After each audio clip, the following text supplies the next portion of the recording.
The drawing-room of Ashford House hummed with the polite chatter of London's finest ladies, all gathered for the quarterly charitable society meeting.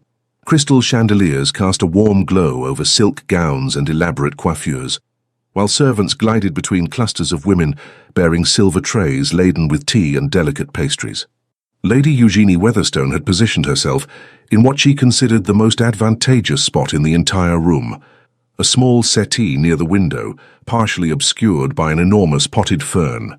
From here, she could observe the proceedings without being drawn into tedious conversations about the latest bonnet styles or which gentleman had danced with whom at last week's ball. At 26, Eugenie had perfected the art of social invisibility. Not that she was unattractive, quite the contrary. Her dark auburn hair and intelligent grey eyes had caught attention enough during her first season 9 years ago. But after her father's investments had gone catastrophically wrong, leaving the Weatherstone family teetering on the edge of financial ruin, suitors had evaporated like morning mist. Pride had prevented her from accepting offers from men who viewed her solely as a pretty ornament, and practicality had kept her from pursuing romantic fantasies when her family needed her dowry money for more pressing matters, like keeping their ancestral home from falling into complete disrepair. She sipped her tea and allowed herself a small smile of satisfaction. This was perfectly pleasant, observing humanity from a safe distance, contributing her required attendance to the charitable cause, and avoiding the pitying glances that inevitably came when unmarried women of a certain age gathered together. "That one," a crisp, aristocratic voice declared from somewhere behind the fern. Eugenie froze, her teacup halfway to her lips. "I beg your pardon, Your Grace," came another voice. "Mrs. Pemberton, if Eugenie wasn't mistaken." "That young woman by the window. Who is she?" Eugenie's heart sank as she realized they were discussing her. She considered standing up to announce her presence, but something in the tone of the first voice, imperious, calculating, and utterly confident, kept her seated. "That is Lady Eugenie Weatherstone, Your Grace, Lord Weatherstone's daughter. A perfectly respectable family, though I understand they've had some difficulties in recent years." Difficulties? The aristocratic voice, definitely belonging to someone titled Eugenie noted with growing alarm, sounded intrigued rather than dismissive. "Financial troubles, I'm afraid. Nothing scandalous, mind you. Poor investments. Her father is too trusting by half, but Lady Eugenie is quite proper. She's been out for years, though she never took. Too bookish, some say. Too opinionated, others claim. Personally, I think she simply never found anyone worthy of her notice. Or perhaps no one worthy gave her the attention she deserved," the first voice said thoughtfully. "Tell me, is she desperate to marry?" Eugenie nearly choked on her tea. The audacity. Desperate? I wouldn't say desperate, Your Grace, but she must be aware that her prospects diminish with each passing season.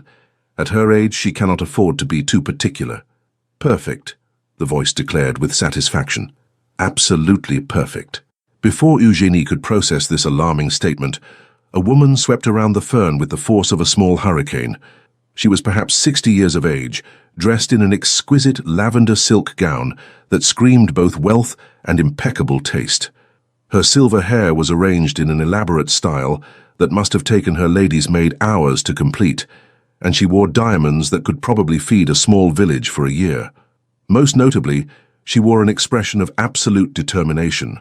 "Lady Eugenie Weatherstone," the woman announced, settling herself onto the settee with the authority of someone accustomed to having her smallest wish obeyed.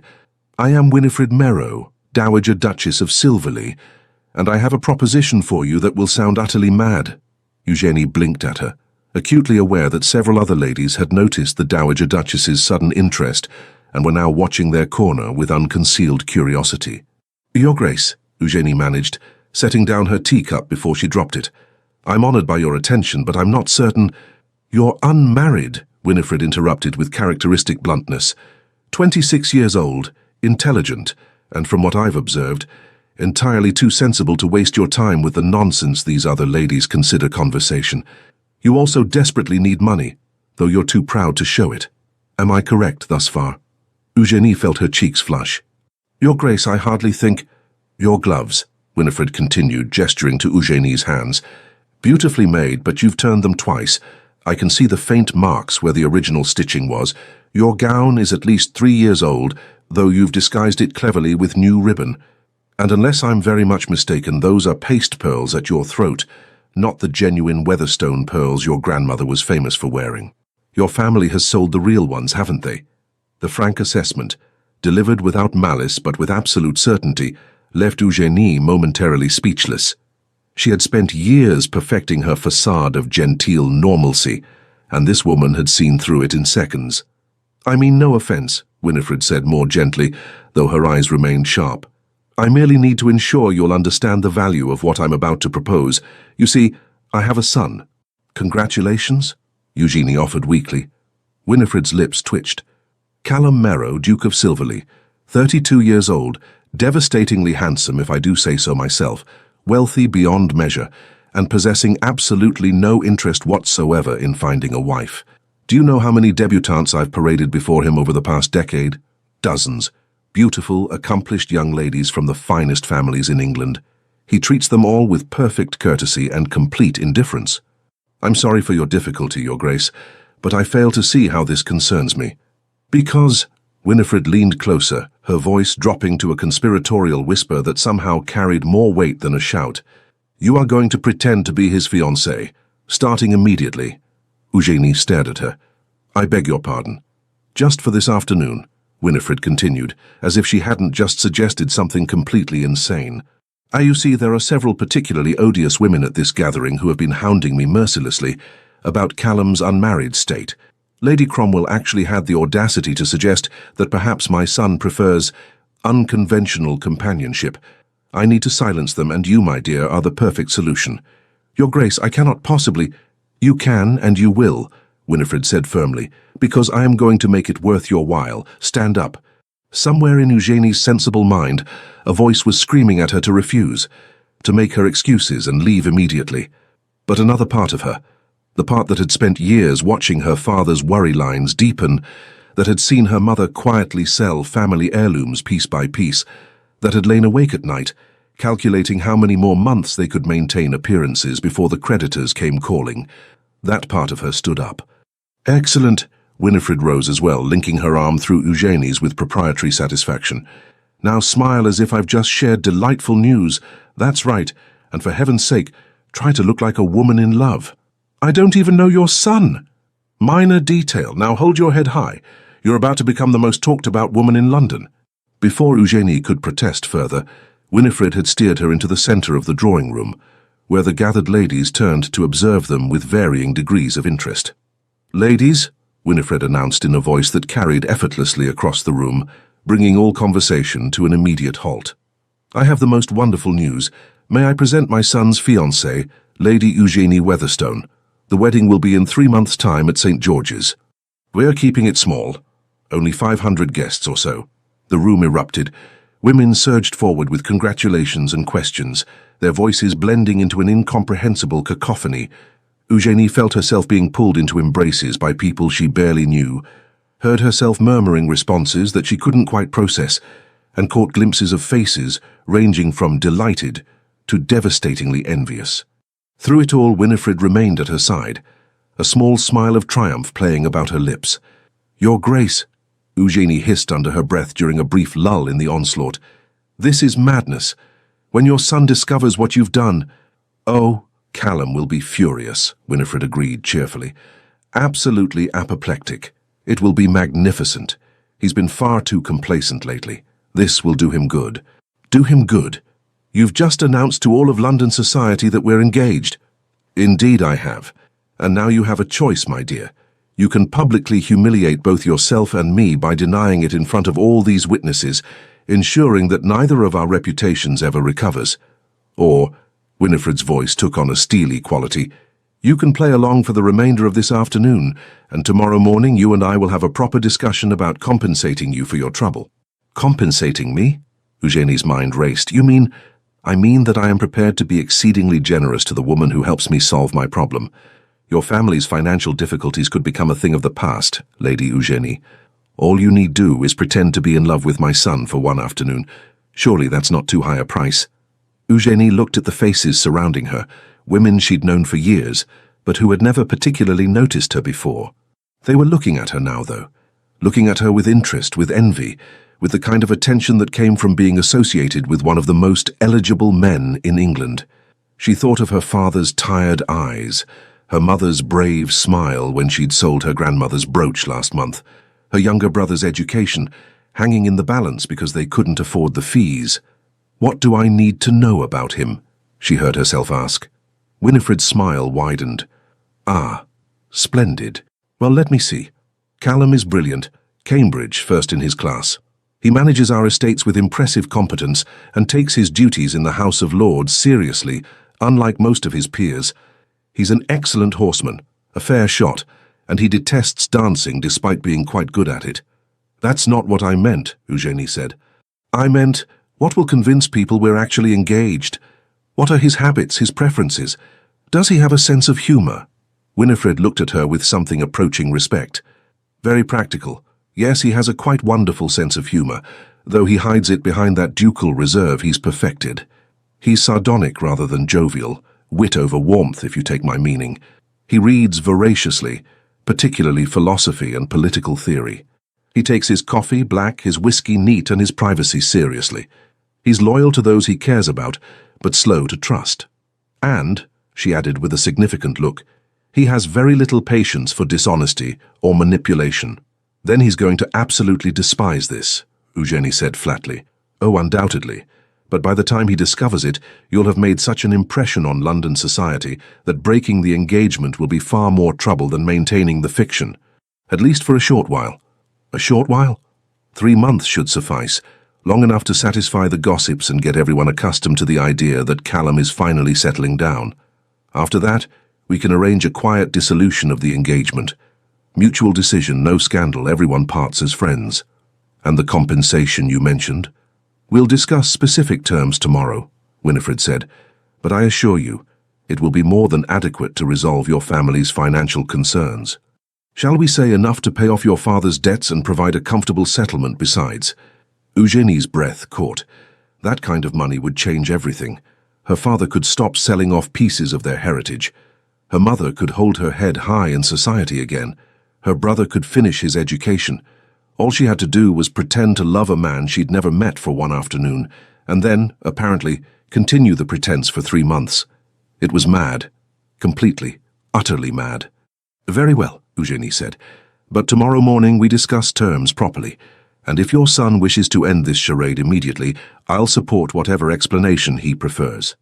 "Excellent," Winifred said, "though I doubt Callum will want to end it once he thinks through the implications.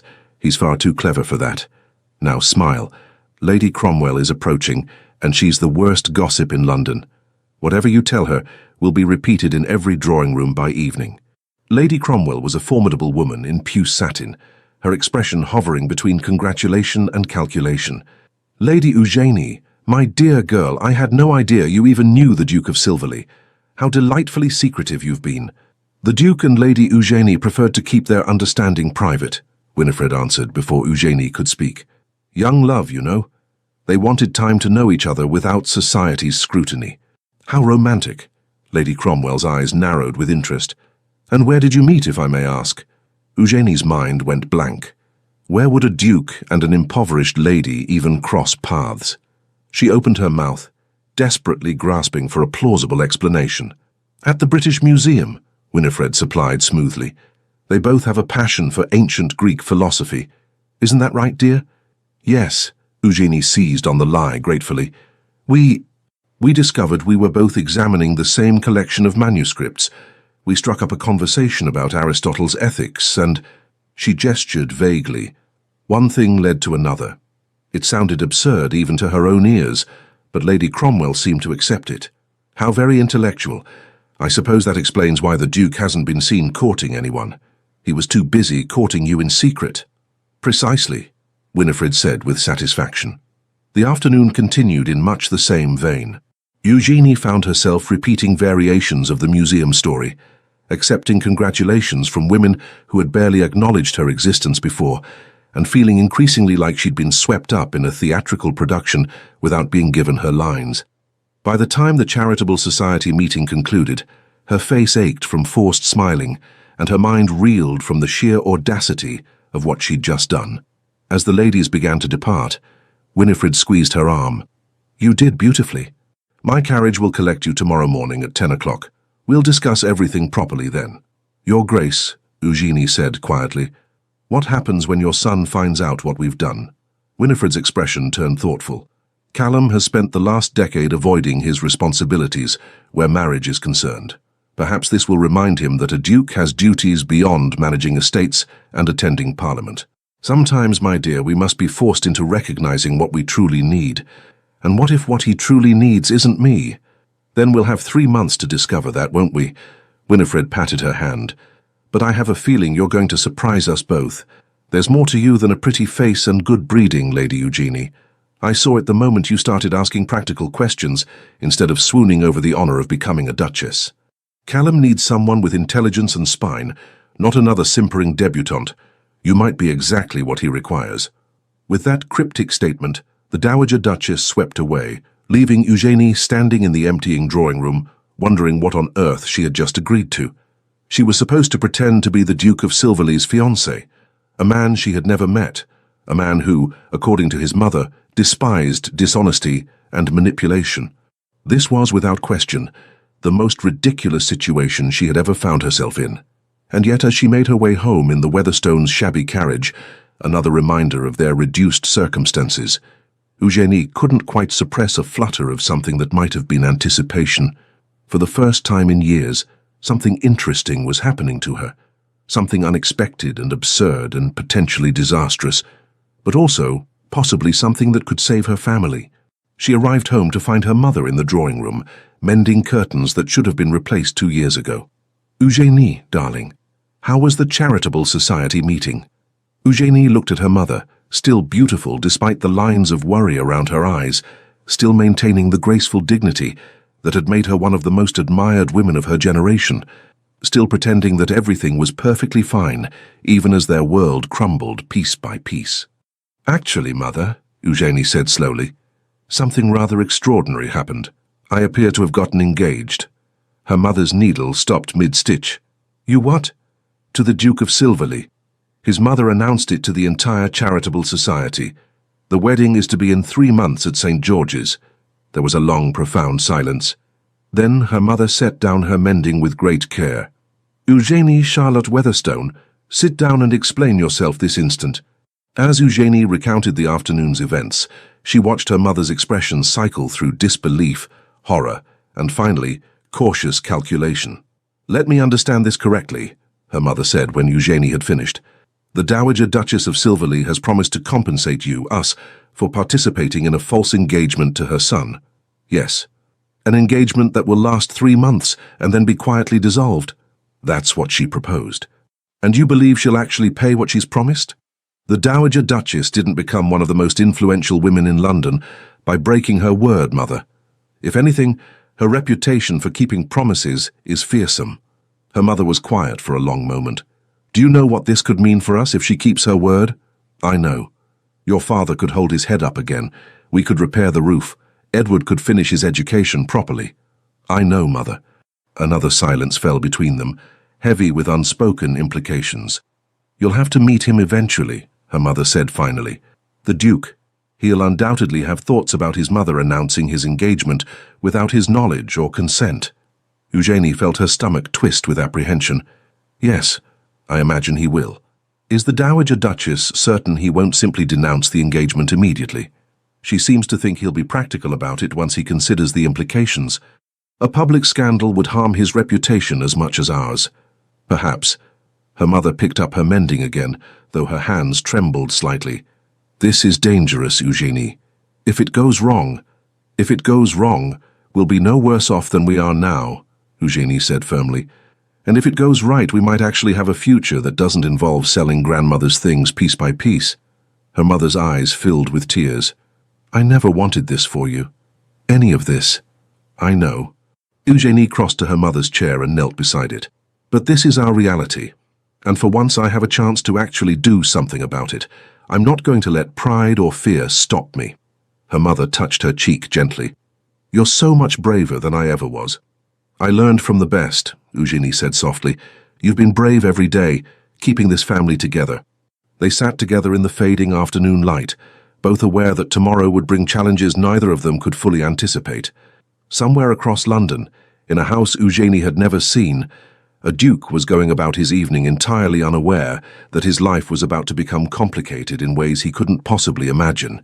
The Duke of Silverley's London residence was a masterpiece of Georgian architecture, all elegant proportions and understated magnificence. Eugénie stood before it the following morning, acutely aware of how inadequate her second-best morning dress appeared in comparison to such grandeur. The Dowager Duchess's carriage had collected her precisely at 10 o'clock, and Winifred herself had accompanied her, keeping up a stream of cheerful chatter that did nothing to calm Eugénie's increasingly anxious nerves. "Remember," Winifred said as they approached the front door, "Callum will bluster and rage. Let him. He needs to work through his temper before he can think rationally, and underneath all that ducal outrage he's actually quite reasonable." "That's reassuring," Eugénie said faintly. "Also, he may say some rather cutting things. Don't take them personally. He has a tongue like a razor when he's angry, but he's never deliberately cruel." "Your Grace, you're not actually helping," Winifred laughed.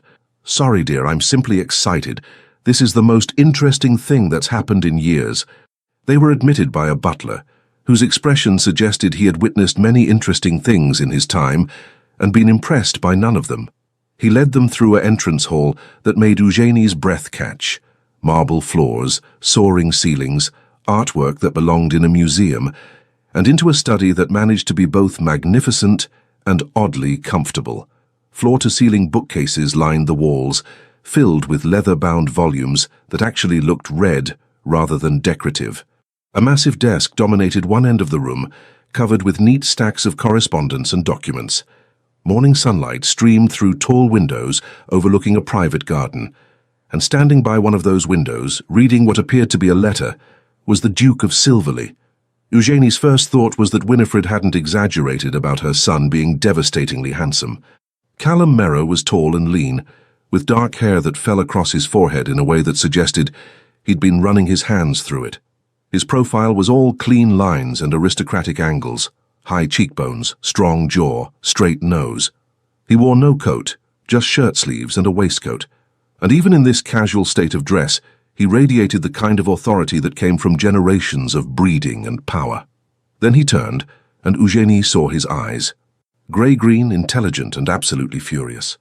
"Mother," he said in a voice of deadly calm, "would you care to explain why I've received 14 messages of congratulation this morning regarding an engagement I knew nothing about?" "Good morning, darling," Winifred said brightly. "How wonderful that word has spread so quickly.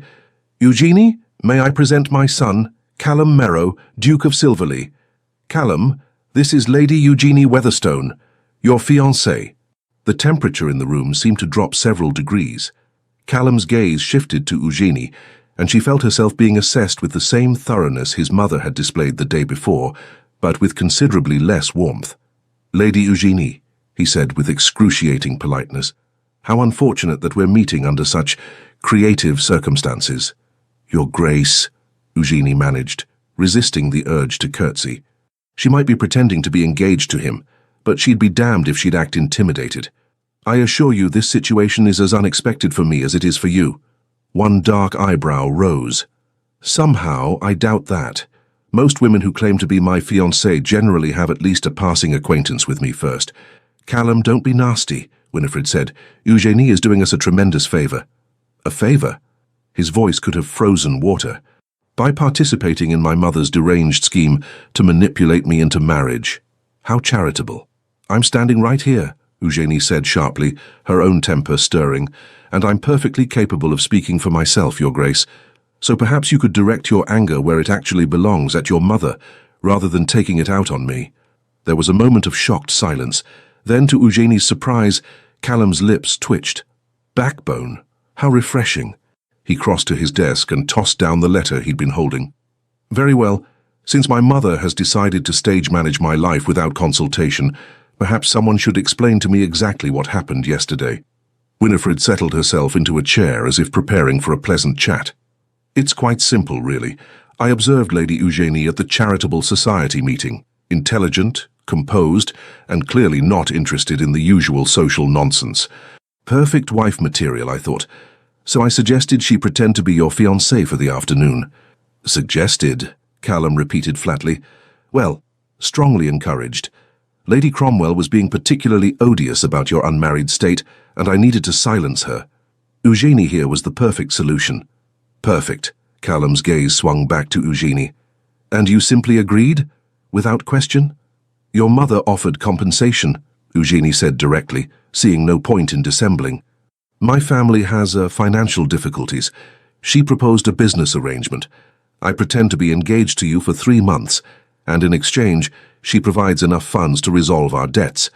It seemed straightforward enough. She watched his expression carefully, trying to read his reaction. To her surprise, he looked more intrigued than insulted. Honest, at least, he observed. Most women would pretend to some romantic motive. I'm not most women, Your Grace. And I have no interest in deceiving you about my reasons. No. Apparently you only have interest in deceiving all of London society. But there was less heat in his voice now, more calculation. That was your mother's idea, Eugenie pointed out. I was simply drinking tea and minding my own business when she dragooned me into this scheme. And yet you didn't refuse. No, Eugenie admitted, I didn't. Because my family needs help, and I'm not too proud to accept it when it's offered, even if it comes with strings attached. Callum studied her for a long moment. Then he turned to his mother. 3 months? 3 months, Winifred confirmed.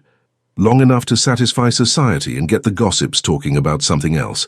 After that, you and Eugenie can have a quiet dissolution of the engagement. No scandal, no drama. Except that I'll be known as the man who broke an engagement with a respectable young woman, Callum pointed out. That won't exactly enhance my reputation. We'll say it was mutual, Winifred said. Discovered you didn't suit. Happens all the time. And in the meantime, I'm expected to play the devoted fiancé. It would be helpful, his mother agreed serenely. Callum was quiet for a moment, his expression unreadable. Then he moved to pour himself a glass of whiskey from the decanter on his desk. It's 10 o'clock in the morning, Winifred observed. Yes, and I've just discovered I'm engaged to a complete stranger. I believe that warrants morning drinking. He downed half the glass, then looked at Eugenie again. Tell me, Lady Eugenie, are you aware of what being engaged to a duke actually entails? The social obligations, the scrutiny, the endless parade of tedious events you'll be expected to attend at my side? I imagine it's considerably more pleasant than watching my family's home fall apart around us, Eugenie said evenly. Something flickered in his eyes, surprise perhaps or reluctant respect. You're remarkably pragmatic about this. I find pragmatism useful in difficult situations. And this is a difficult situation. Extraordinarily so, Eugenie agreed, but not insurmountable. Your mother is right about one thing. If you denounce the engagement now, it creates a scandal that harms both of us. Better to maintain the fiction for a short time and then end things quietly. 3 months isn't so very long. Callum finished his whiskey and set down the glass with precise care. Very well. I'll agree to this absurd charade on 2 conditions. Which are? Winifred asked. First, we establish clear terms. Lady Eugenie will receive her compensation in stages. 1/3 now to demonstrate good faith, 1/3 at the halfway point, and the final third when the engagement ends amicably. That ensures cooperation from all parties. Agreed, Winifred said promptly. And the second condition? Callum looked directly at Eugenie. You move into this house, immediately. What? Eugenie and Winifred spoke simultaneously. If we're going to convince London society that this engagement is real, we need to be seen together, frequently. That means dinners, events, morning rides in the park, all the tedious courtship rituals people expect. It will be far easier if you're living under my roof, with my mother as chaperone, of course. Callum, that's highly irregular, Winifred protested. So is arranging a fake engagement without my knowledge, he countered. Besides, plenty of engaged couples live in the same household with appropriate chaperonage. It will actually make our story more convincing. He had a point, Eugenie realized with dismay, and she could see the calculation in his eyes. This was a test. He expected her to refuse, to balk at such an unconventional arrangement. All right, she said. Both Merrows turned to stare at her. All right, Callum repeated. If it makes the arrangement more practical, I see no reason to object. As long as the living situation is properly chaperoned, and as long as you understand that this is purely a business arrangement. Purely business, Callum agreed, but something in his expression suggested he found her compliance surprising. Then we have an accord. Mother, I trust you can make the financial arrangements Lady Eugenie and I have discussed. Of course. Winifred looked between them, clearly pleased with how this was unfolding. I'll have the first payment delivered to Lord Weatherstone this afternoon. Excellent. Lady Eugenie, how soon can you relocate your belongings? Tomorrow? Eugenie's mind was reeling. Everything was moving so fast. Tomorrow it is. Callum moved back to his desk, already dismissing them. Mother, please show Lady Eugenie to whatever rooms you think appropriate, and someone should probably notify the staff that we're about to have another resident. Wait, Eugenie said. That's it? We're just doing this? Callum looked up, and for the first time she saw a hint of humor in his eyes. Did you expect more discussion? You've accepted my terms. I've accepted yours. The arrangement is settled, unless you're developing cold feet. No, Eugenie said quickly. I simply thought that I'd rage and threaten and throw you out. His smile was sardonic. I considered it, but as you pointed out, the damage is already done. My mother has ensured that half of London believes we're engaged. Fighting it would only create more problems, so we might as well make the best of this farce. He returned his attention to the papers on his desk. We'll have dinner together this evening, 7 o'clock. Please dress appropriately. If we're going to convince people we're madly in love, we should probably have at least one proper conversation. It was clearly a dismissal. Eugenie followed Winifred out of the study, her mind churning with everything that had just transpired. In the space of a single morning, she'd gone from impoverished lady to the Duke of Silverley's fiancée. She was moving into his house. Tomorrow. To spend 3 months pretending to be in love with a man who clearly resented the entire situation. What had she gotten herself into? Moving into the Duke of Silverley's London residence proved to be considerably more complicated than Eugenie had anticipated. Her mother had spent the entire evening in a state of anxious excitement, alternating between concerns about propriety and relief at the promised financial assistance that had indeed arrived that afternoon, delivered in person by the Dowager Duchess's secretary with a bank draft that had made Eugenie's father's hands tremble. This is real, he'd said quietly, staring at the paper as if it might vanish. This is actually happening. Try not to spend it all at once, Eugenie had said, attempting levity to cover her own anxiety. I've committed to 3 months of extremely awkward social theatre. Now, watching her meagre belongings being loaded into the Merrow family carriage, she felt the full weight of what she'd agreed to settle over her like a physical thing. It's not too late to change your mind, her mother said softly, squeezing her hand. We could find another way. There is no other way, Mother. We both know that. Eugenie returned the pressure. 3 months. I can survive 3 months of anything. The Duke's residence was even more imposing by daylight. Eugenie was greeted at the door by Mrs. Thornbury, the housekeeper, a formidable woman in her 50s who radiated competent efficiency and barely concealed skepticism about this entire arrangement. His Grace has instructed that you be given the Rose Suite, Mrs. Thornbury said, as she led Eugenie through marble corridors. It's traditionally reserved for family members. The Dowager Duchess will be staying in the adjoining rooms. How convenient, Eugenie murmured. Indeed. Mrs. Thornbury's tone suggested she had opinions about this entire situation, but was too professional to voice them. His Grace takes his breakfast in the morning room at 8 o'clock precisely. Luncheon is informal. Most days he's out managing estate business. Dinner is at 7, formal dress required. They reached a set of double doors that Mrs. Thornbury opened with a flourish. The Rose Suite took Eugenie's breath away. The sitting room was decorated in shades of cream and rose, with elegant furniture that looked both beautiful and comfortable. Through another door, she could see a bedroom with a 4-poster bed draped in silk hangings. It was easily 3 times the size of her bedroom at home. His Grace's private apartments are in the East Wing, Mrs. Thornbury continued. He values his privacy greatly. The library is on the ground floor. You're welcome to use it, though His Grace requests that volumes be returned to their proper places. The music room is on the 2nd floor, should you play. And please inform me if you require anything for your comfort.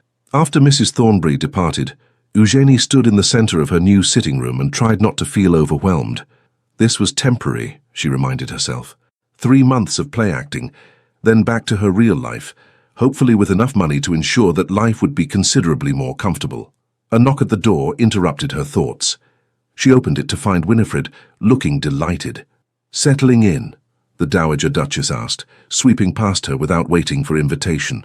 Excellent. Now, we need to discuss strategy. Strategy. For convincing society that you and Callum are genuinely in love. It won't be easy. My son has never shown interest in anyone before. People will be scrutinizing every interaction. Eugenie sank into one of the chairs. Wonderful. More pressure. Don't be dramatic, dear. I have complete faith in your abilities. Winifred settled across from her. Now there's a dinner party at Lady Hathaway's tomorrow evening. Excellent opportunity to be seen together in public. Callum will need to be attentive, holding your chair, fetching refreshments, that sort of thing. And you'll need to look at him as if he's utterly fascinating. That might be challenging, given that he looks at me as if I'm a particularly irritating inconvenience. Oh, he's simply sulking. He'll come around. Winifred waved a dismissive hand. Beneath that ducal frost, Callum is actually quite capable of charm. He just rarely bothers with it. How reassuring. Trust me, dear, my son is many things.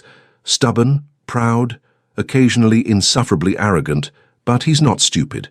He knows this arrangement benefits him as much as you.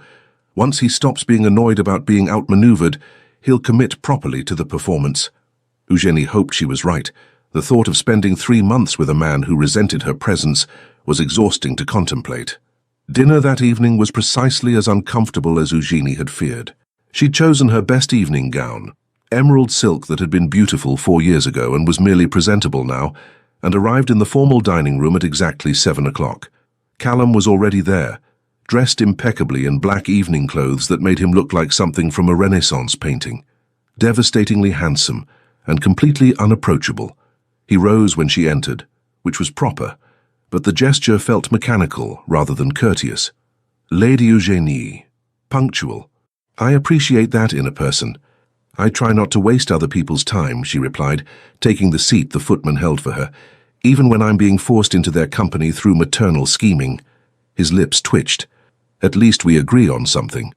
The first course was served, a delicate soup that Eugenie barely tasted. The silence stretched between them, broken only by the quiet clink of silver on china. Finally, Callum spoke. We should probably establish some ground rules.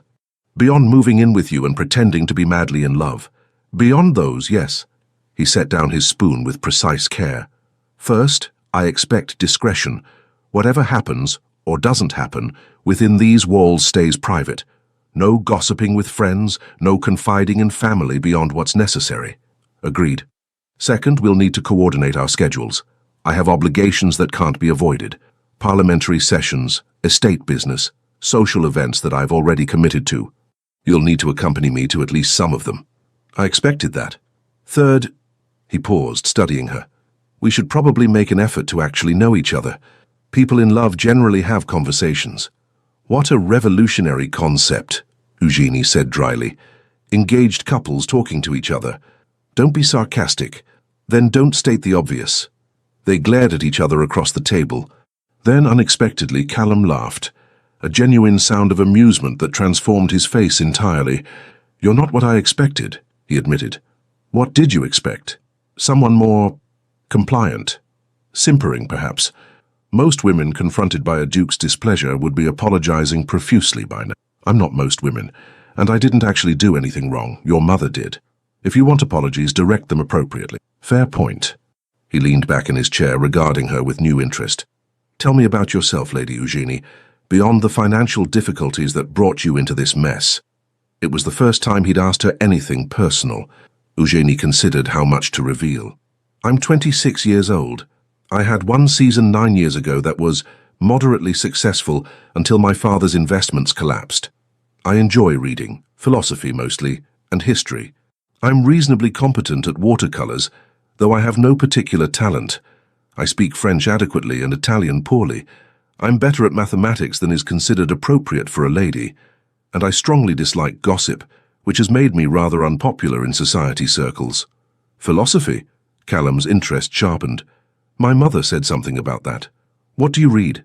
Currently working through Locke's essays. Before that, Hume. I find epistemology fascinating. The question of what we can truly know versus what we merely believe. Most ladies I've met consider philosophy tedious. Most gentlemen I've met consider ladies tedious, so perhaps we're even." He laughed again, clearly surprised by her response. "Touché. And the mathematics. My father taught me when I was young, before he realized it wasn't proper. I've kept studying on my own. There's something satisfying about problems with definite solutions, unlike most of life. Can't argue with that." Callum reached for his wine glass. "All right, my turn. I'm 32. Cambridge, as my mother mentioned. I take my seat in the House of Lords seriously. Currently involved in reform discussions about poor laws and factory working conditions. I collect first edition philosophy texts, which probably makes me tedious. I fence regularly because I enjoy the discipline.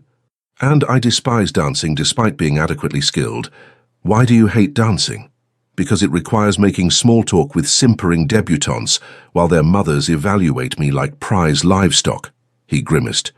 "Though I suppose I'll have to dance with you now, to maintain appearances." "Lucky me. Lucky us," he corrected. "We're both stuck in this ridiculous situation." The main course arrived, roasted duck with vegetables, and they ate in more comfortable silence. Eugenie found herself relaxing slightly. Callum Merrow might be arrogant and clearly resentful of this engagement, but he was also intelligent and surprisingly honest. There were worse qualities in a temporary fiancé. "Lady Hathaway's dinner party tomorrow," Callum said after a while. "Are you prepared for that? It will be your first proper appearance as my fiancé. As prepared as one can be for public deception. You'll need to stay close to me. Answer questions about our courtship consistently. Stick to the British Museum story my mother invented. And for heaven's sake, try to look at me occasionally as if I'm not completely insufferable. That might require considerable acting skill. I have complete faith in your abilities," he said, echoing his mother's earlier words with obvious sarcasm. "Likewise, Your Grace, I'm sure you can manage to look besotted for a few hours. I'm a duke. I can manage anything when necessary." What a humble attitude. "I prefer confident." They finished the meal with increasingly comfortable banter, and Eugenie realized with some surprise that she was actually enjoying herself. Callum Merrow was sharp-witted and had a bone-dry sense of humor that appealed to her. When he wasn't being coldly formal, he was actually rather likable. Dangerous thought, that. This was a business arrangement, nothing more. She couldn't afford to forget that. After dinner, Callum escorted her to the library, an enormous room that made her gasp with delight. Books lined every wall, floor to ceiling, more volumes than she'd ever seen outside of a university. "You're welcome to read anything here," Callum said, watching her reaction with amusement. "Though I'd appreciate volumes being returned properly. They're organized by subject and author." "Of course." Eugenie moved along the shelves, reading titles with growing excitement. "You have Aristotle's complete works, and Plato, and is that a first edition of Descartes?" "It is." He pulled the volume down and handed it to her. "Careful with it. But yes, you may borrow it." Their fingers brushed as she took the book, and Eugenie felt an unexpected jolt of awareness. She pulled back quickly, clutching the volume like a shield. "Thank you. You're welcome." If he'd noticed her reaction, he gave no sign. "I generally spend evenings here when I'm not required elsewhere. Feel free to join me or not, as you prefer. I don't expect us to be constantly in each other's company. That would be exhausting." "Agreed." He moved toward the door, then paused. "Lady Eugenie, for what it's worth, you're handling this situation with considerably more grace than I expected. I apologize if I was unduly harsh this morning." It was unexpected enough to leave her momentarily speechless. "Thank you, Your Grace." "Callum," he said, "if we're supposed to be engaged, you should probably use my given name, at least in private. Callum, then, and you should call me Eugenie." "Very well. Good night, Eugenie." "Good night." After he left, she sank into one of the library chairs and released a shaky breath. This was going to be more complicated than she'd anticipated, because against all reason and common sense, she was beginning to like Callum Merrow, and that was absolutely the last thing she needed. Lady Hathaway's dinner party was exactly the sort of glittering social event that Eugenie had avoided for years. The drawing room blazed with candlelight, reflecting off jewels and silk gowns. London's most influential families had gathered, ostensibly for dinner, but really to observe the Duke of Silverley and his mysterious new fiancée. Eugenie could feel their eyes on her the moment she entered on Callum's arm. He'd called for her earlier, looking devastatingly handsome in his evening clothes, and offered his arm with formal courtesy that somehow still managed to convey reluctance. "Remember," he'd murmured as they descended to the carriage, "stay close, smile occasionally, and try not to look like you'd rather be anywhere else. I'll do my best not to embarrass you. I'm more concerned about you being devoured by the social piranhas. They're going to circle the moment we enter." He wasn't wrong. The moment Lady Hathaway finished her effusive greetings, they were surrounded by curious guests, all asking variations of the same questions. "How did you meet? When did you realize you were in love? When is the wedding?" Callum handled it with practiced ease, his hand at the small of Eugenie's back, a gesture that appeared possessive but felt oddly protective. "Lady Eugenie and I discovered we share intellectual interests," he said smoothly. Everything else followed naturally. "How romantic," Lady Pemberton cooed. "And so unlike you, Your Grace. We'd quite given up hope of you ever settling down. Apparently I simply needed the right motivation." His tone was perfect, warm enough to suggest genuine affection, but not so effusive as to be unbelievable. Eugenie found herself impressed despite herself. Throughout dinner, Callum played his role flawlessly. He held her chair, ensured her wineglass was filled, and engaged her in conversation about philosophy that was actually interesting rather than merely performative.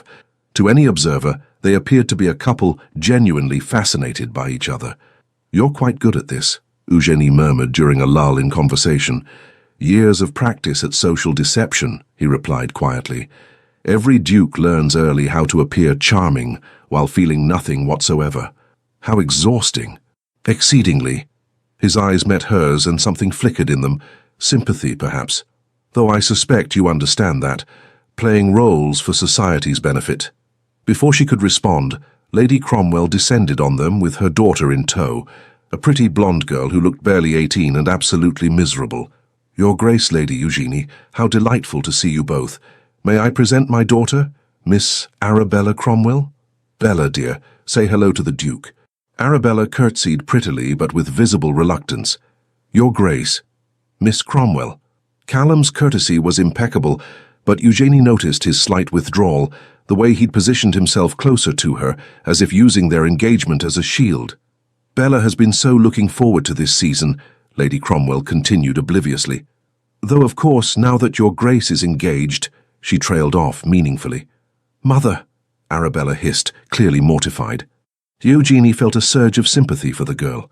"Miss Cromwell, that's a lovely gown. The color suits you beautifully." Arabella's expression brightened. "Thank you, Lady Eugenie. I chose it myself. Mother wanted me in white, but I insisted on the blue." "Quite right, white is so insipid." They chatted for a few moments about fashion, and Eugenie noticed Callum watching her with an expression she couldn't quite read.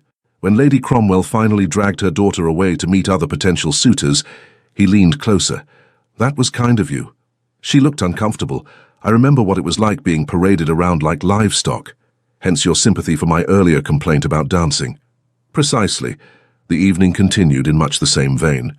Eugenie found herself actually enjoying parts of it, particularly when she and Callum managed to find a quiet corner and discuss the political reform bill he was working on.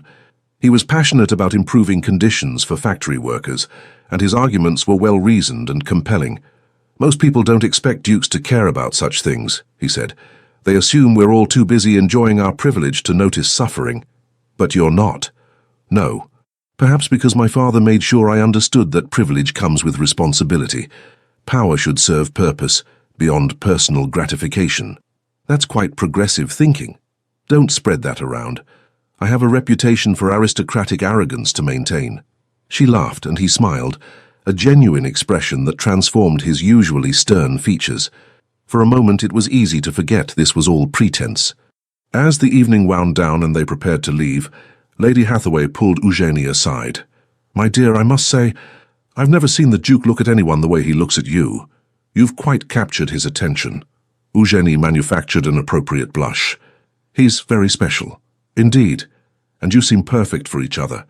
Intelligent conversation, shared interests, much better than some simpering debutante who'd bore him within a week."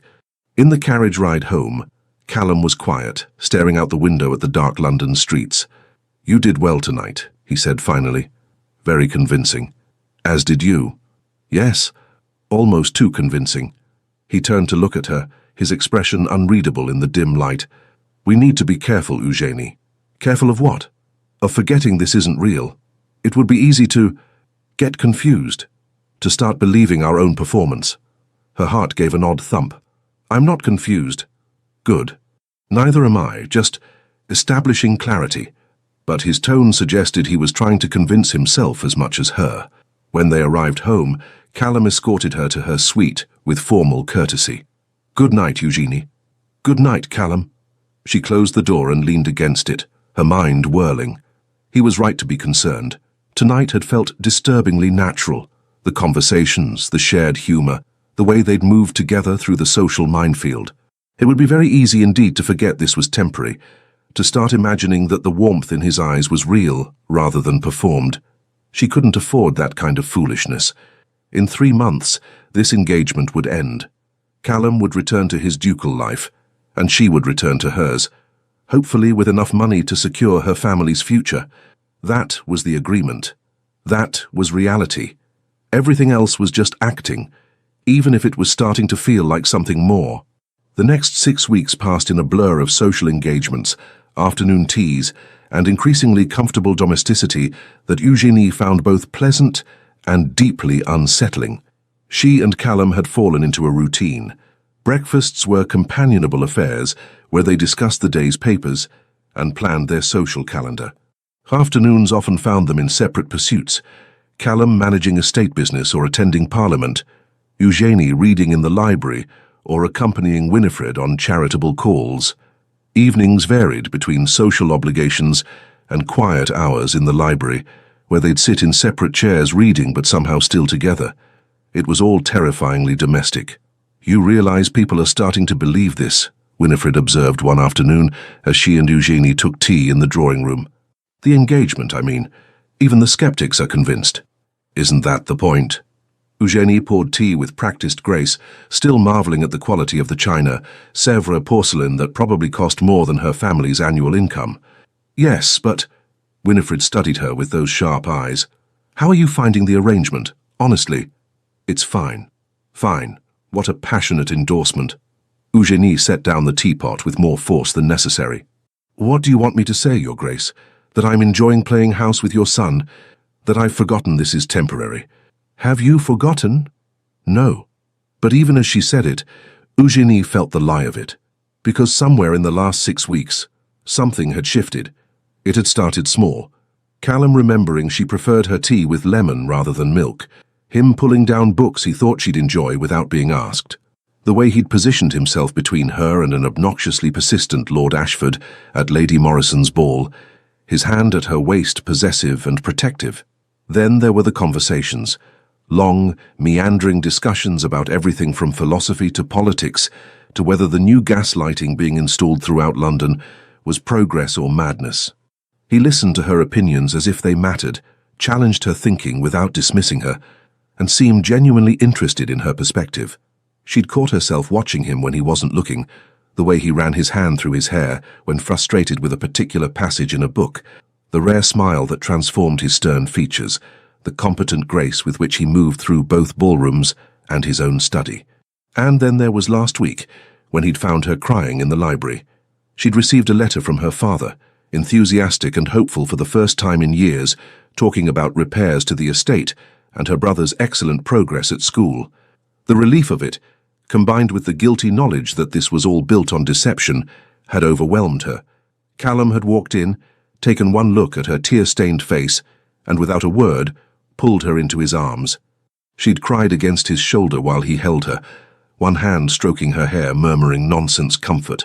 When she'd finally calmed enough to explain, he'd said simply, "You're saving your family. That's nothing to feel guilty about." "I'm lying to everyone." "We're lying to everyone," he'd corrected. "This was my choice too. Don't carry that burden alone." The memory of his arms around her, the solid warmth of him, the unexpected gentleness, it haunted her. "Eugenie?" Winifred's voice pulled her back to the present. "Where did you go just now?" "Nowhere important?" Winifred looked skeptical. "You know, I've been watching you and Callum together, the way he looks at you when you're not paying attention. The way you light up when he enters a room. We're playing our roles, Eugenie said firmly. As agreed. If you say so, dear. But I've known my son his entire life, and I've never seen him look at anyone the way he looks at you. Not once in 32 years. Before Eugenie could formulate a response, Callum himself appeared in the doorway, looking unusually disheveled. His cravat was loosened, his hair mussed, as if he'd been running his hands through it repeatedly, and his expression was somewhere between frustrated and exhausted. "Problems, darling?" Winifred asked. "The reform bill is being blocked by idiots who care more about maintaining their factory profits than basic human decency," Callum said tersely. "I've spent 4 hours in debate with men who think 10-year-olds working 14-hour days is perfectly acceptable." "How dreadful," Eugenie said. "Can the bill be salvaged?" "Possibly, if we can convince enough votes, but it's exhausting arguing with people who refuse to see reason." He noticed their tea setup and moved toward them. "May I join you, or is this ladies' time?" "Join us," Eugenie said, pouring him a cup. "Lemon, no sugar." He took it with a small smile. "You remembered." "Hard to forget after 6 weeks." He settled into the chair beside her, close enough that she could feel the warmth of him. "Tell me something completely unrelated to factory reform and parliamentary obstinacy. Please. I need to think about anything else." "I finished the Descartes," Eugenie offered, "and I've started on Spinoza." "Ah, yes. Nothing says light reading like 17th century rationalism." But his tone was teasing rather than dismissive. "What do you think of it?" "Dense. Occasionally brilliant. Sometimes I suspect he's making things more complicated than necessary, just to sound intellectual." Callum laughed, the genuine sound that she'd come to treasure. "Fair assessment. Though don't let the philosophy dons hear you say that." "What philosophy dons would I be speaking with?" "Good point." He stretched his legs out, relaxing visibly. "Though you'd hold your own if you did. You've got a sharper mind than half the men I studied with at Cambridge." The casual compliment sent warmth through her. That's quite a statement from someone who graduated first in his class. "It's also true." His eyes met hers with an intensity that made her breath catch. "You know that, don't you? That you're genuinely intelligent, not just intelligent for a woman." She faltered, unsure how to respond to such direct praise. "Because you are," he continued. "And anyone who's dismissed you as merely decorative is an idiot who doesn't deserve your attention." Winifred cleared her throat meaningfully. "Well, this is enlightening." They both seemed to realize simultaneously that they'd been staring at each other, that the atmosphere had shifted into something charged and complicated. Callum stood abruptly. "I should return to work. I have correspondence to review before tomorrow's session." "Of course," Eugenie managed. He paused at the doorway, looking back. "We're attending the opera tomorrow evening. Winifred, you're joining us, yes?" "Naturally," his mother confirmed. "Can't have the engaged couple attending alone. Propriety must be observed." After he left, Winifred turned to Eugenie with a knowing smile. "Still just playing roles?" "Don't," Eugenie said quietly. "Don't what?" "Don't encourage whatever you think you're seeing. This ends in 6 weeks. We both know that." "Do we?" Winifred's expression turned serious. "Eugenie, dear, I know I orchestrated this arrangement initially. And yes, I had hopes it might become something more. I won't deny that. But I've watched you two together, and what I'm seeing isn't acting. Not anymore." "It has to be," Eugenie insisted, "because if it's not—" She broke off, unable to complete the thought. "If it's not, then what? You might actually be happy. Heaven forbid." "I'm not his equal," Eugenie said bluntly. "I'm an impoverished lady from a family on the edge of ruin. He's a duke. In the real world, outside this temporary fiction, we don't belong together." "The real world," Winifred repeated thoughtfully. "What an interesting phrase. As if the past 6 weeks haven't been real. As if the conversations, the laughter, the genuine connection you've built, none of that counts because it started with a lie. It doesn't matter how it feels. The arrangement expires in 6 weeks. We agreed." "Arrangements can be renegotiated." Winifred stood, preparing to leave. "All I'm saying is don't dismiss the possibility of something genuine simply because it began unconventionally. Some of the best things in life happen when we least expect them." After she left, Eugenie sat alone with her cooling tea and increasingly confused thoughts. The problem was, Winifred was right about one thing. It no longer felt like acting. When Callum smiled at her, her heart did foolish things. When he touched her hand or stood close enough that she could smell his cologne, her pulse raced. When they talked late into the evening about philosophy or politics or nothing in particular, she felt more alive than she had in years. But that didn't change reality. Callum Merrow was a duke with responsibilities and social standing. She was Lady Eugenie Weatherstone, from a family whose financial stability currently depended on maintaining this fiction. Even if something real had developed between them, and she wasn't admitting it had, pursuing it would be complicated beyond measure. Better to maintain the boundaries. Finish the agreed-upon 3 months. Take the money that would secure her family's future and walk away. Even if the thought of walking away from Callum made her chest ache with surprising intensity. The opera the following evening was a grand affair. Eugenie wore the new gown Winifred had insisted on purchasing, deep sapphire silk that made her skin glow and her eyes appear almost luminous. She'd caught Callum staring when she descended the stairs, an expression on his face she couldn't quite interpret. "You look—" He paused, seeming to search for words. "Magnificent. Thank you." She'd wanted to say something equally complimentary about how devastatingly handsome he looked in his evening clothes, but the words stuck in her throat. The Merrow family box at the Opera House was positioned perfectly, visible to the entire theatre but elevated enough to provide some privacy. As they settled into their seats, Eugenie was acutely aware of the eyes upon them. "Ignore them," Callum murmured, leaning close enough that his breath stirred her hair. "They're just curious. Let them look." The opera was Mozart's Don Giovanni, dramatic and passionate, and somehow entirely too appropriate for Eugenie's current state of mind. She tried to focus on the music, the spectacular staging, anything other than Callum's presence beside her.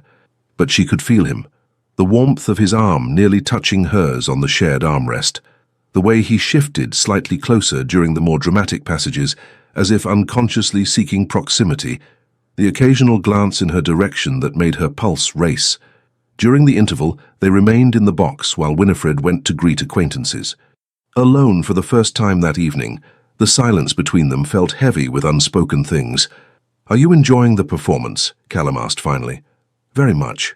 Mozart was a genius." "Agreed, though Don Giovanni himself is rather insufferable. Completely. A rake and a scoundrel. Yet somehow compelling," Callum observed. "That's the genius of it, making us fascinated by someone who should be purely despicable. I prefer to find compelling people who are actually worth my attention." He turned to look at her fully, something intense in his eyes. "And have you found anyone compelling?" The question hung between them, loaded with meaning. Eugenie felt her heart hammering. Perhaps, he repeated softly. "Not a definitive answer. I'm not certain definitive answers are wise in my current situation." "No? I suppose they're not." He looked like he wanted to say more, but Winifred returned with several acquaintances in tow, and the moment dissolved. The second half of the opera passed in a blur. Eugenie couldn't focus on the stage. She was too aware of Callum beside her, of the tension thrumming between them, of the impossible situation they'd created. In the carriage ride home, Winifred maintained a steady stream of chatter about who had been at the opera and what they'd been wearing, but Eugenie barely heard her. She stared out the window at the London streets passing by, trying to sort through her tangled emotions. When they arrived home, Callum walked her to her suite as had become their custom, but tonight he didn't simply wish her good night and leave. Instead, he stood in her doorway, looking conflicted. "Eugenie, I need to—" He trailed off, running a hand through his hair in that familiar gesture of frustration. "Need to what?" "I need to be honest with you about something. This situation, this arrangement, it's become complicated," she finished for him. "Yes." He looked relieved that she understood. "Significantly complicated, because somewhere in the last 6 weeks I've stopped pretending." Her breath caught. "Callum." "No, let me finish." He stepped closer, his voice low and urgent. "I know this started as a farce, a business arrangement to solve our respective problems, but it's not that anymore, not for me. And I don't think it is for you either." "It doesn't matter what it is," Eugenie said, even as her heart raced. "We made an agreement. 3 months, then we part ways. Agreements can be changed." "To what?" "You're a duke. I'm an impoverished lady whose family's survival depends on your mother's generosity. There's no version of this that doesn't end in complication and heartbreak. Unless we make it real, he said quietly. The words hung in the air between them, impossibly tempting. You don't mean that, Eugenie managed. You're caught up in the fiction we've created.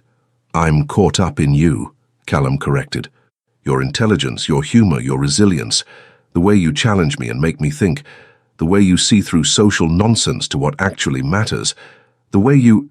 He broke off, seeming to struggle for words. The way I what?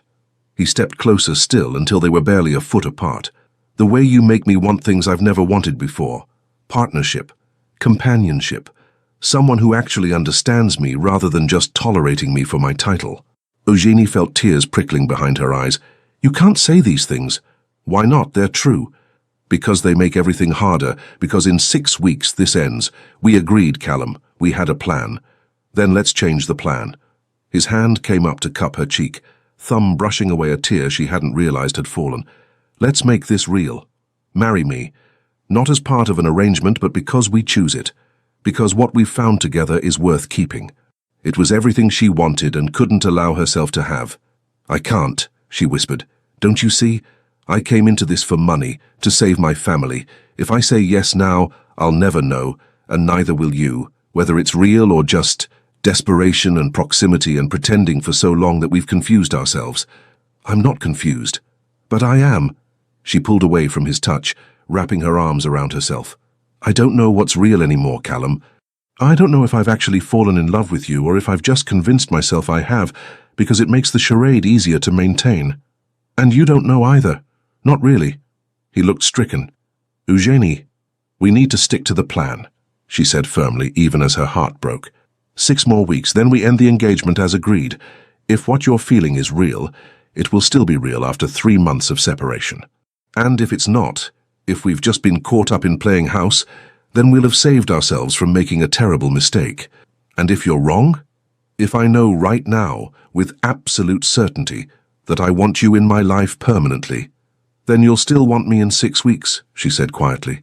But we need that time, Callum. We need space away from this intensity.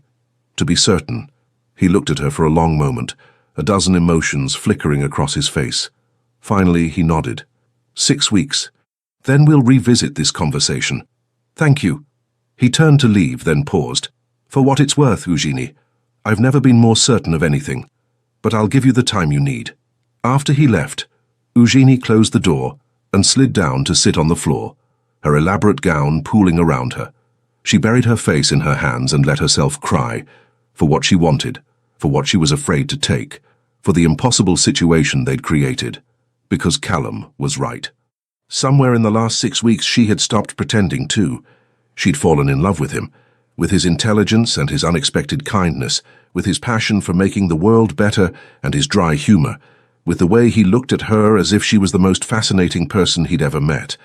But loving him didn't make the complications disappear. It didn't change the fact that their relationship was built on deception, that her family's financial security still depended on maintaining this fiction. 6 more weeks. Then they would see if what they'd built could survive in the real world, outside the protective bubble of their arrangement. It was going to be the longest 6 weeks of her life. The remaining weeks of the engagement crawled by with agonizing slowness. Eugenie and Callum maintained their public facade, attending balls, dinners, and social events with perfect courtesy. To the outside world, they appeared the ideal engaged couple.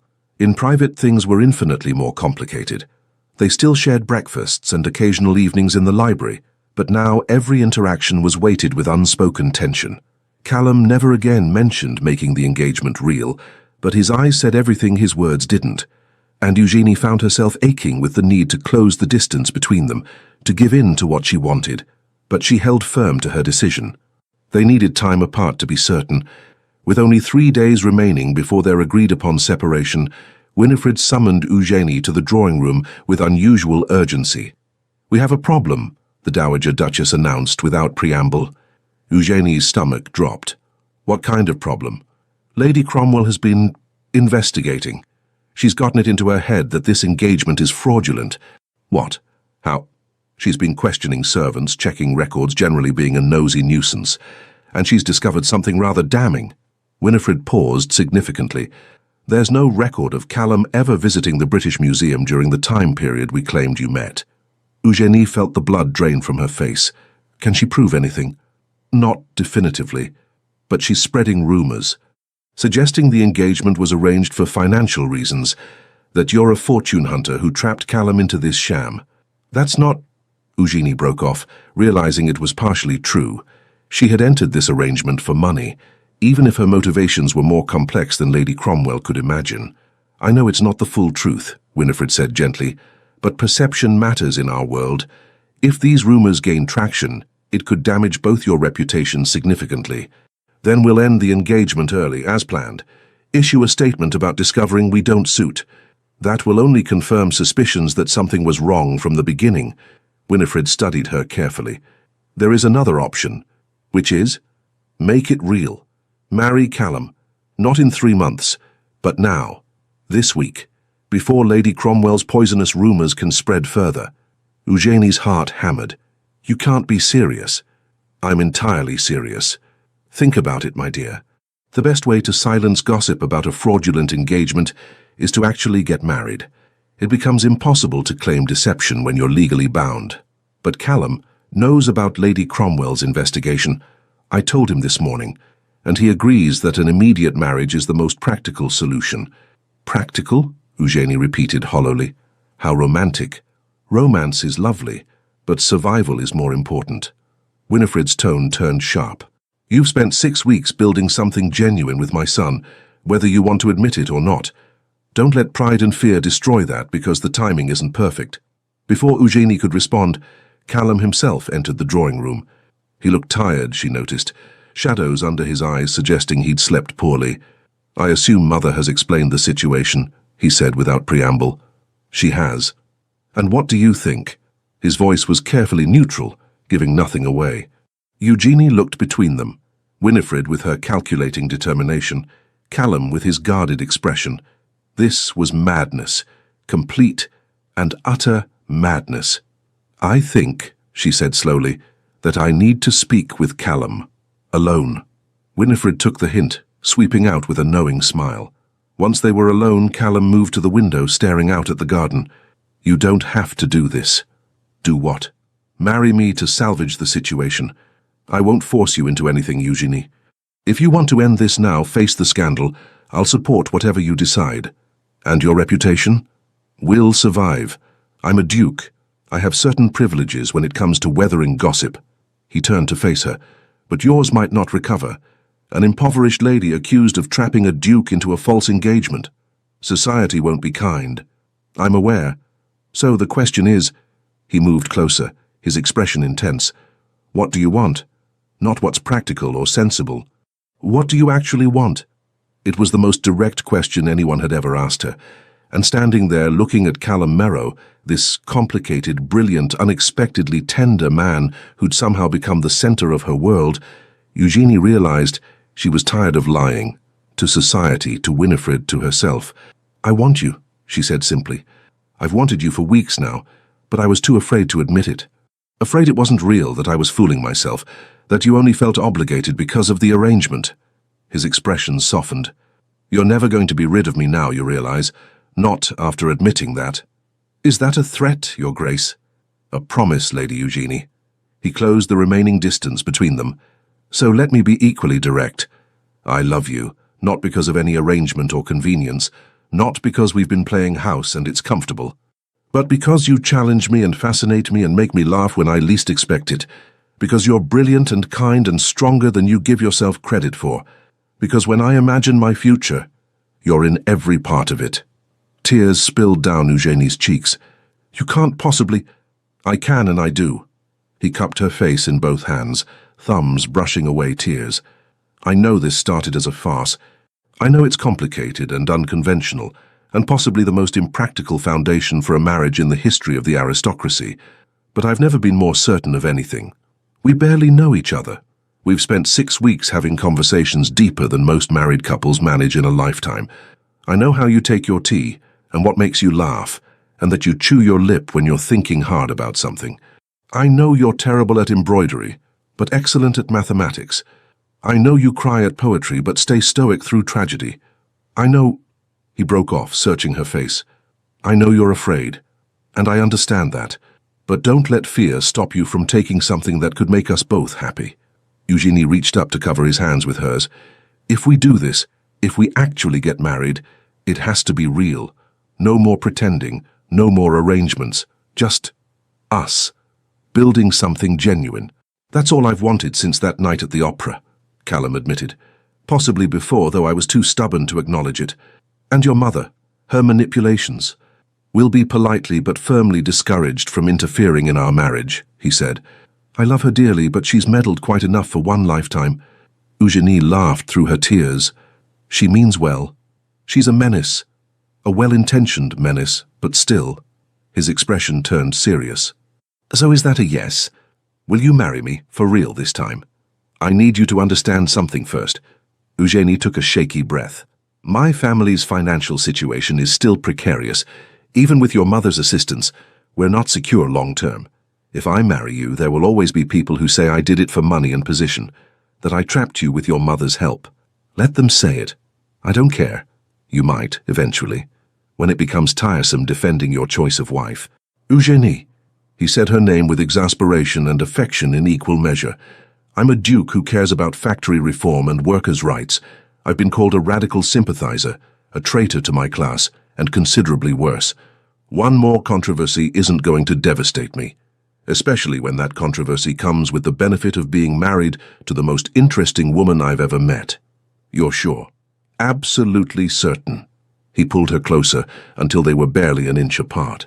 So stop trying to talk me out of this and give me an answer.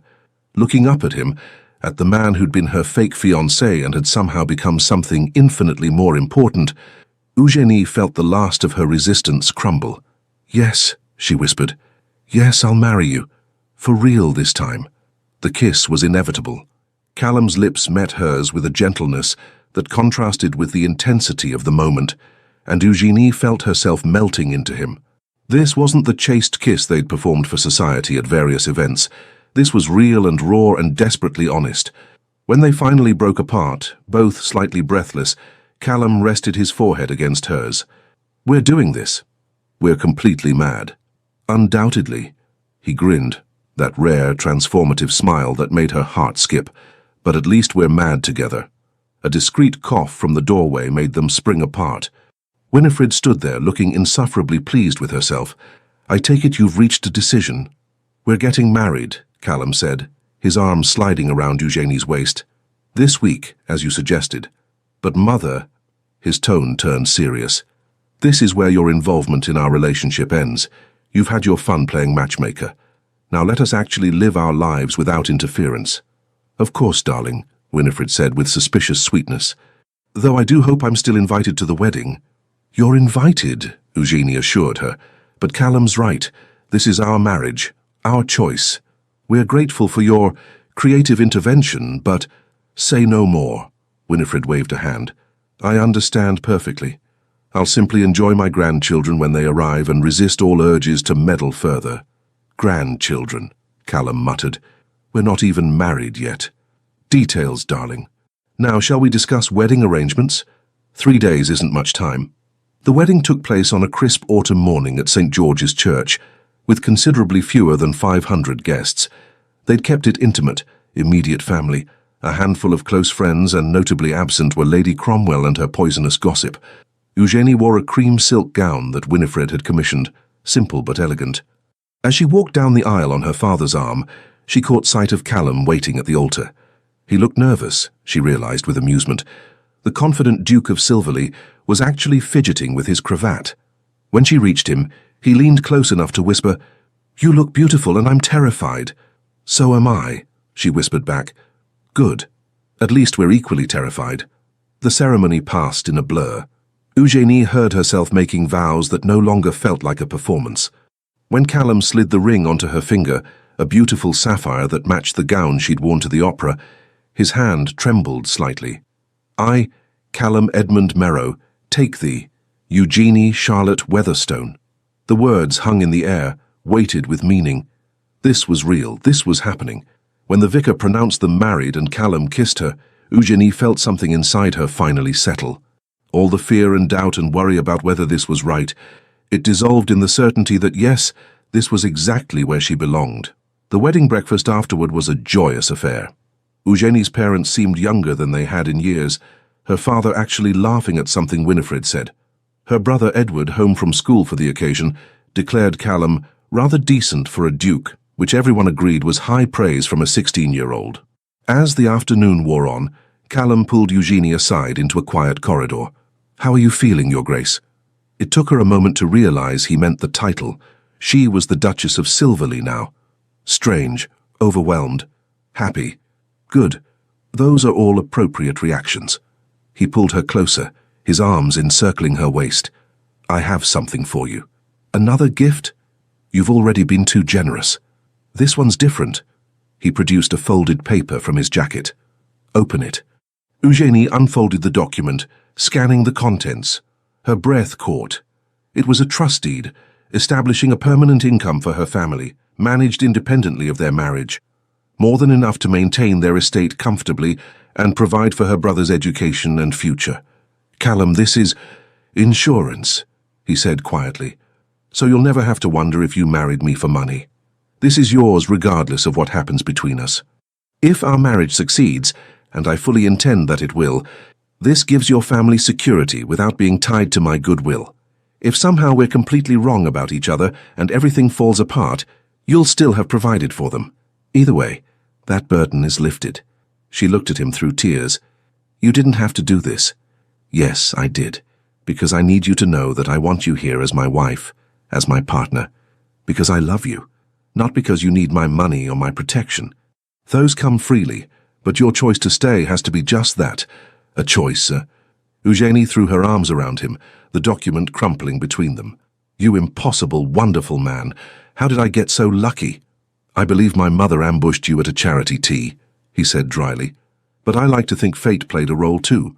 They stood there in the corridor, holding each other, until someone called that the carriages were ready to take them home. To their home, Eugenie realized. Not his house where she was a temporary guest, but their shared residence. The thought was both thrilling and terrifying. That night, after the guests had departed and the house had quieted, Eugenie stood in her new bedroom, the Duchess's suite adjoining Callum's rooms, trying to process everything that had happened. A soft knock at the connecting door made her turn. "Come in." Callum entered, having changed out of his formal wedding clothes into a dressing gown. He looked younger somehow, less like a duke and more like just Callum. "I wanted to make sure you're all right," he said. "This has been a rather overwhelming day." "I'm fine. Better than fine." She moved to where he stood. "Though I keep expecting to wake up and discover this is all an elaborate dream. If it is, we're sharing it, which seems improbable." He reached out to tuck a strand of hair behind her ear, his touch gentle. "We don't have to, that is, I don't expect—" He broke off, clearly struggling. "Are you trying to tell me we don't have to consummate the marriage tonight?" Eugenie asked with amusement. "Yes, exactly that. We can take our time, get more comfortable with each other. There's no rush." She considered him for a moment. This man who'd shown her kindness when he could have been cruel, who'd respected her intelligence and valued her opinions, who'd just given her family financial security to prove his love was genuine. "What if I don't want to wait?" she asked softly. His eyes darkened. "Eugenie, we've been pretending for months, Callum, maintaining careful distance even when we wanted more. I'm tired of pretending, tired of being careful." She moved closer until they were nearly touching. "We're married now, actually married. I don't want our wedding night to be another exercise in restraint." "Are you certain?" His voice had gone rough. "Because once we cross this line—" "I'm certain." She reached up to cup his face, drawing him down to her. "I love you. I choose this. I choose you. No more doubts." The kiss that followed was nothing like their previous careful pecks for society. This was hungry and desperate, and absolutely honest. Callum's arms came around her, pulling her close as if he'd never let go. "I love you," he murmured against her lips. "God, Eugenie, I love you so much." She pulled back just enough to smile at him. "Then perhaps you should show me." What followed was tender and sometimes awkward. They were both nervous, despite everything, but also profoundly right. Every touch felt like a discovery, every kiss a promise. When Callum finally made her his wife in truth as well as law, Eugenie felt as if something fundamental had shifted in the universe. Afterwards, lying tangled together in the massive bed, Callum traced patterns on her bare shoulder. "So," he said eventually, "shall we discuss how we're going to navigate married life? Establish some ground rules? Ground rules for marriage? How romantic? I prefer practical." But he was smiling. "Though I suppose rule one should be honesty. We started this with lies. Let's make sure we continue with truth." "Agreed, what else?" "We face society together. Whatever gossip Lady Cromwell spreads, whatever complications arise from our unconventional beginning, we present a united front." "Of course. And," he hesitated, "we try, genuinely try to make this work. Not because of arrangements or obligations, but because we've chosen each other." "Callum," she turned to face him fully, "I meant my vows today. I'm not going anywhere. You're stuck with me for the rest of your life." "Stuck with you," he repeated with satisfaction. "I can live with that." They fell asleep wrapped around each other, and for the first time in months, Eugenie felt completely at peace. 5 years later, the nursery at Silverley Manor was in absolute chaos. Eugenie stood in the doorway, watching her husband attempt to wrangle their 3-year-old son, Thomas, while simultaneously preventing their 1-year-old daughter, Catherine, from eating the building blocks. "No, Thomas, we don't throw toys at Papa's head, even if it's tempting," Callum was saying with admirable patience. "And Catherine, darling, blocks are for building, not dining. We've discussed this." Catherine responded by shoving another block toward her mouth with determination. "Need assistance?" Eugenie asked with amusement. Callum looked up, his hair completely disheveled and his cravat nowhere to be seen. "Your children are menaces. They're only my children when they're misbehaving. When they're good, they're yours." "They're never good," Callum said, but his tone was fond. He scooped up Catherine before she could succeed in eating the block.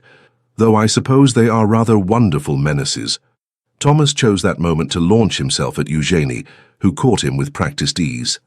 "Mama, Papa says we can go to the village if we promise to behave." "Did he now?" "I'm already regretting it," Callum admitted, "but they've been cooped up inside all week due to rain. They need to run wild somewhere that isn't my study." "Your study that they're banned from after the Great Ink incident?" "We don't speak of the Great Ink incident." Eugenie laughed, pressing a kiss to Thomas's dark hair so like his father's. "All right, village it is, but actual good behavior, Thomas, not your interpretation of good behavior." An hour later, they were walking through the village, Catherine perched on Callum's shoulders, and Thomas running ahead under strict instructions to stay where they could see him. "You know," Eugenie said, linking her arm through Callum's free one, "sometimes I still can't believe this is our life. Having you regrets about marrying me to escape scandal?" "Not even slightly, though that seems like it happened to different people now." "It did, in a way." Callum smiled at her. "We're not the same people we were 5 years ago." He was right, Eugenie reflected. She'd gained confidence, taken on charitable work focused on education for working-class children, and even published a philosophical treatise under a pseudonym that had been rather well received. Callum had successfully championed his factory reforms, served on several parliamentary committees, and generally proved that dukes could care about more than hunting and gambling. And together, they'd built something real, a marriage based on genuine affection and respect, despite its ridiculous beginning. "Mama, Mama, look!" Thomas was pointing at a posting board in the village square. "What does it say?" Eugenie moved closer to read the announcement. Her eyes widened. "It says Lady Cromwell has been requested to leave the county by the local magistrate." "Truly?" Callum looked delighted. "Whatever for?" "Apparently she's been spreading malicious gossip about too many families, and someone finally had enough." Eugenie couldn't suppress a smile. "The woman who tried to destroy our reputation has herself been destroyed by her own poisonous tongue. Karma is real," Callum observed with satisfaction, "though I can't say I'm surprised." She made enemies of everyone. They continued their walk, the children happily chasing each other around the village green, while Eugenie and Callum watched from a nearby bench. "Do you ever miss it?" Callum asked suddenly. "Your old life before all this?" Eugenie considered the question seriously. Did she miss being Lady Eugenie Weatherstone, impoverished and invisible? The quiet loneliness of being overlooked by society? "Not even a little," she said honestly. "I have everything I never knew I wanted. Purpose, partnership, a family, you." "Good," he pulled her closer. Because I'm rather attached to keeping you around. Rather attached? What passionate language, Your Grace. Would you prefer if I wrote you poetry? Serenaded you publicly? God, no, I prefer you exactly as you are. Pragmatic, occasionally insufferable, and mine. He kissed her temple. Yours. Always yours. Thomas chose that moment to tumble spectacularly, scraping his knee and immediately wailing. Eugenie hurried over while Callum dealt with Catherine, who decided this was an excellent time to try climbing a tree. Later, back at home with the children finally settled for their nap, Eugenie and Callum found themselves in the library, still their favorite room, still where they spent their quiet evenings together. "We should visit your parents this weekend," Callum said, reviewing correspondence. "Your father wants to show me something about the new drainage system." "He's so proud of that drainage system," Eugenie said with affection. Since the financial stability Callum had provided, her father had thrown himself into improving the estate. He's become quite the expert on agricultural management. Good, he seems happy. He is. They both are. She looked at Callum over the top of her book. "Thank you for that." "For what?" "For giving my family security. For never making them feel like they're charity cases. For treating them with respect even when it would have been easy to be condescending." "Their family," Callum said simply. "Your family is my family. Besides, your father's actually fascinating to talk to, once he's not worried about money constantly." Eugenie set down her book and moved to sit beside him. "Have I mentioned lately that I love you?" "Not in the last hour. I was beginning to worry." She swatted his arm but couldn't suppress her smile. "I love you. Desperately, inconveniently, completely." "Inconveniently?" "You distract me from reading. Very inconvenient." "I'll endeavor to be more distracting then." He pulled her into his lap, making her laugh. "Can't have you finding books more interesting than your husband? Impossible task. You're unfortunately fascinating." "Unfortunately. It would be easier if you were boring. Then I could ignore you and get more reading done." "My apologies for being so compelling," he said, clearly not sorry at all. They sat together in comfortable silence, Callum absently running his fingers through her hair while he read over her shoulder. "Do you know what I was thinking earlier?" Eugenie said eventually. "When we were in the village with the children." "What?" "That I'm glad your mother ambushed me at that tea. Glad she concocted that absurd scheme. Because without it, we never would have found each other." Callum was quiet for a moment. "I've thought that too. It's strange, isn't it? How the best things sometimes start in the most improbable ways.